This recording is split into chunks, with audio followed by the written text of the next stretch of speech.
नमस्कार विद्यार्थी मित्रांनो, एका व्यक्तीला एक काम करण्यासाठी 10 दिवस लागतात, दुसऱ्याला तेच काम करण्यासाठी 15 दिवस लागतात. तर दोघां मिळून ते काम करण्यास किती दिवस लागतील? तर आता इथे आपल्याला काय करायचं आहे, एक सोपी ट्रिक्स वापरायची आहे. तर इथं पहिल्या व्यक्तीला किती दिवस लागतात ते लिहायचं.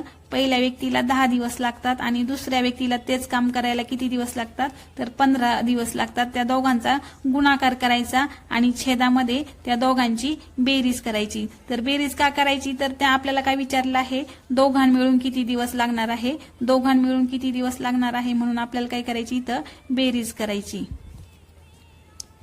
त्यानंतर ह्यांचा गुणाकार करायचा. तर ह्यांचा गुणाकार किती येतो, 150 भागिले ह्यांची बेरीज 25. ते आपल्याला आता 25 ने भाग द्यायचा. 25 एक 25, 25 150. म्हणजेच हे दोघ जण मिळून 6 दिवसामध्ये काय करणार आहे, काम पूर्ण करणार.